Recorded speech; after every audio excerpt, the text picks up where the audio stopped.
Shalom, selamat pagi Bapak Ibu Saudara-saudara yang kekasih di dalam Tuhan Yesus Kristus. Jemaat GSJA Peniel serta GSJA Cabang Kemendung bertemu kembali dengan saya dimanapun Bapak Ibu Saudara dalam mimbar program Gemar tanggal 7 Desember hari Rebu tahun 2022. Pembacaan kita hari ini terambil dari Yohanes pasal yang kedua, ayat yang pertama sampai yang ke-11. Mari saya akan membacakan untuk Bapak Ibu Saudara.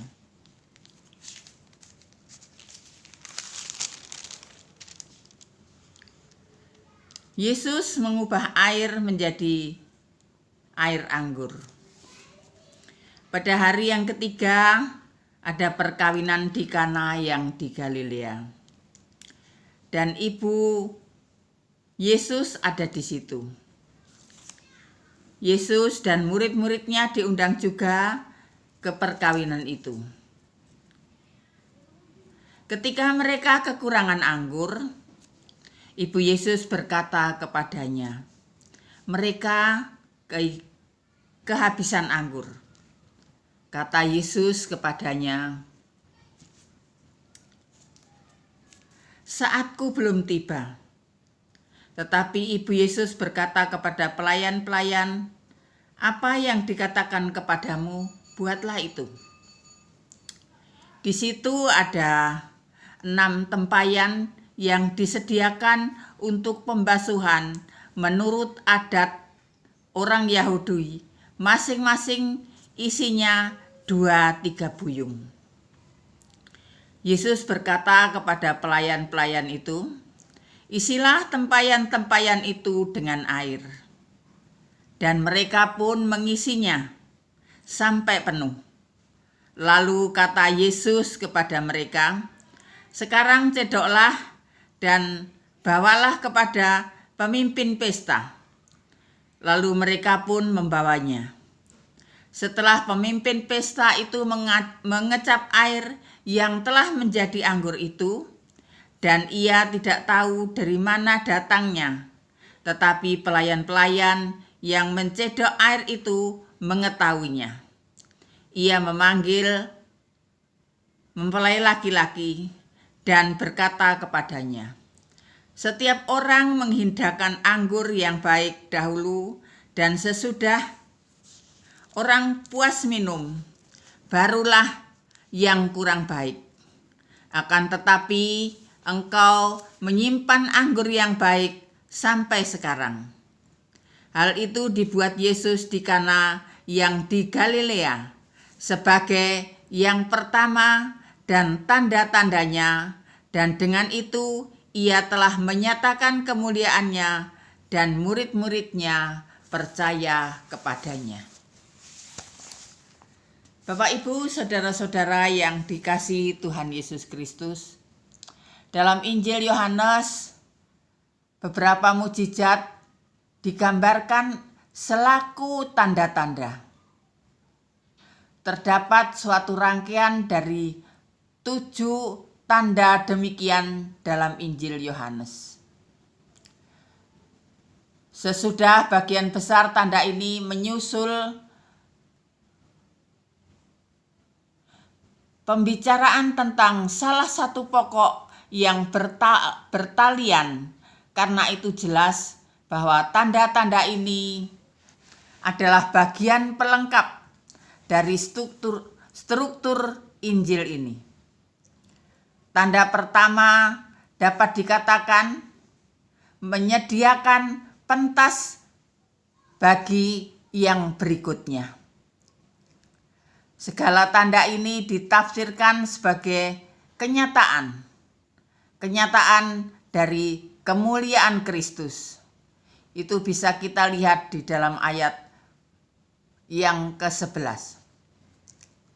Bapak Ibu Saudara-saudara yang kekasih di dalam Tuhan Yesus Kristus, ayat pertama dan kedua Kana yang di Galilea, di mana Yesus melaksanakan mukjizat yang pertama pada pesta pernikahan di Kana, dan Kana terletak lebih kurang 3 hari perjalanan dari tempat Yohanes Pembaptis membaptis. Ayat yang ketiga, mereka kehabisan anggur, kata Ibu Maria.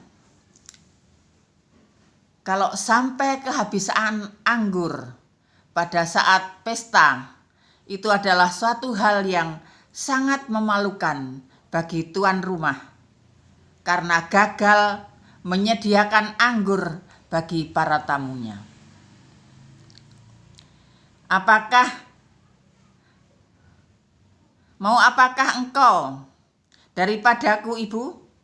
Saatku belum tiba. Agak aneh bahwa Yesus berbicara kepada ibunya demikian. Tetapi tujuannya adalah untuk mengkoreksi pikiran Maria bahwa Maria dapat memberi petunjuk kepada dia.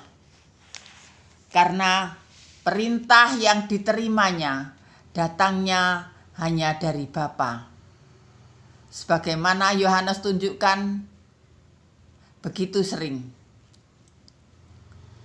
Tetapi ucapan ini dapat pula dipandang sebagai langgam bahasa yang berarti pikiran dan kepentingan tidaklah sama dengan kepentinganmu, tidaklah sama dengan kepentinganku. Waktu bertindak dengan cara yang engkau sarankan belum tiba.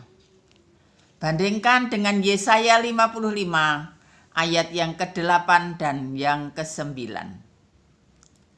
Unjukkan kepada saat Yesus merupakan salah satu ciri Injil. Lihat pasal 7 ayat yang ke-30. Mereka berusaha menangkap dia, tetapi tidak ada seorang pun yang menyentuh dia sebab saatnya belum tiba. Yang menyatakan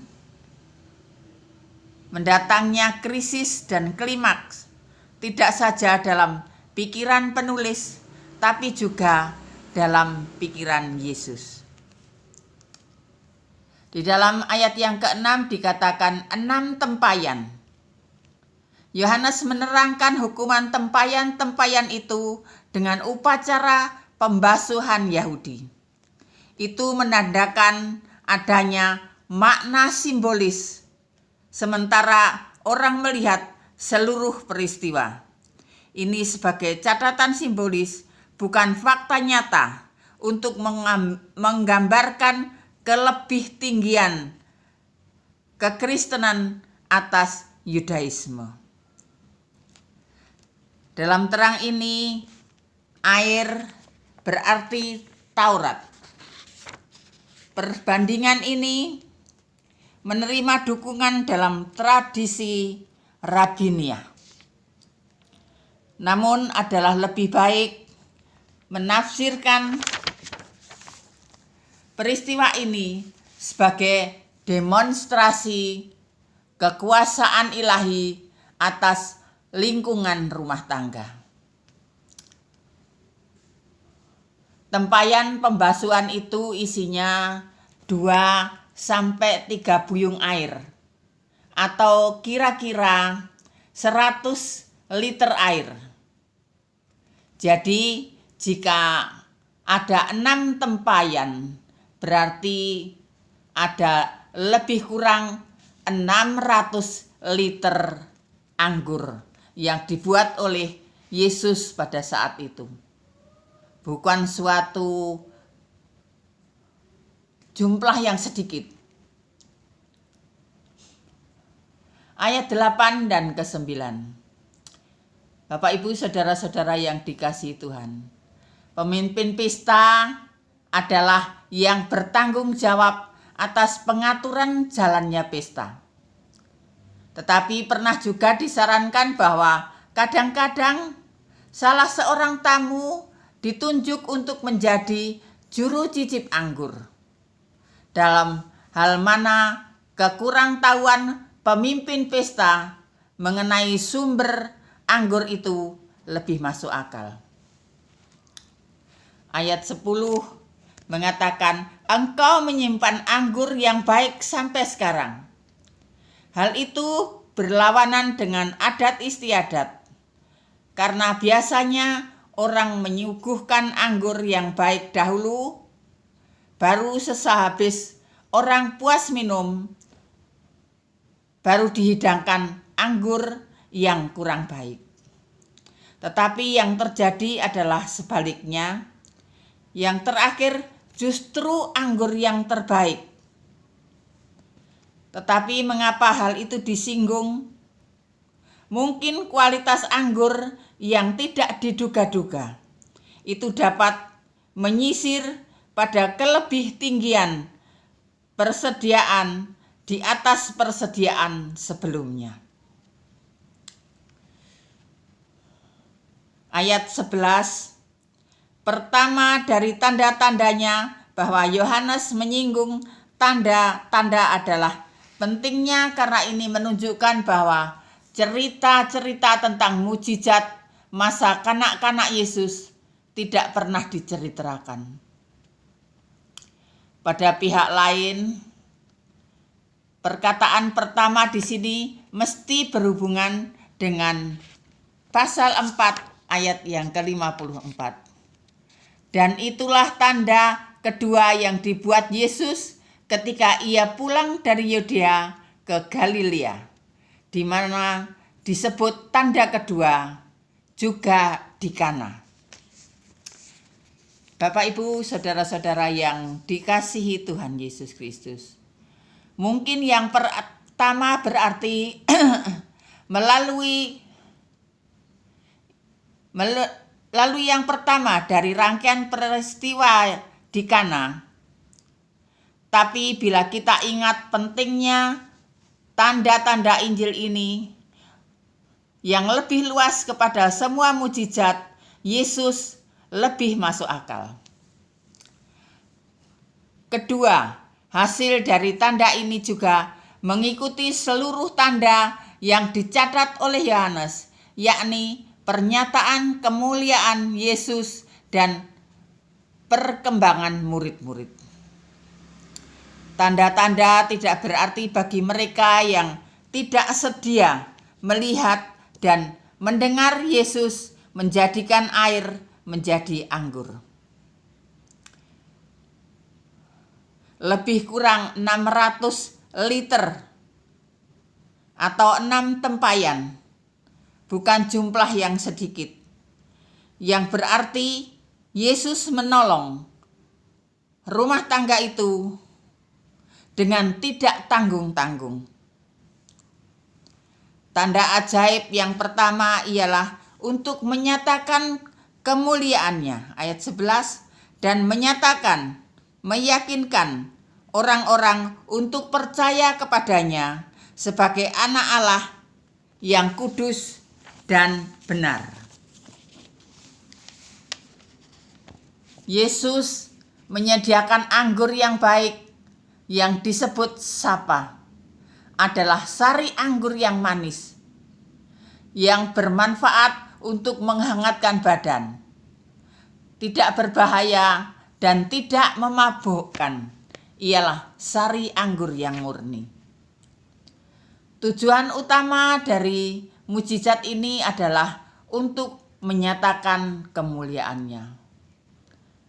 Oleh sebab itu, Bapak, Ibu, saudara-saudara yang dikasihi Tuhan Yesus, jika Tuhan Yesus ada bersama-sama dengan kita, mujizat pasti terjadi di dalam kehidupan kita. Tuhan Yesus pasti campur tangan dalam persoalan yang sedang kita hadapi.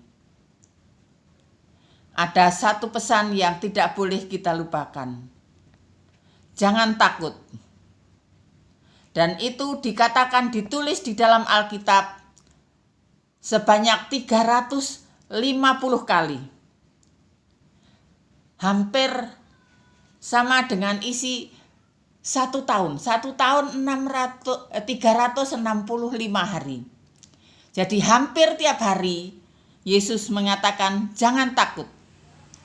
Suatu pesan yang harus kita tanggapi, bahwa untuk menghadapi hidup ini, Tuhan telah mengatur jalan hidup kita.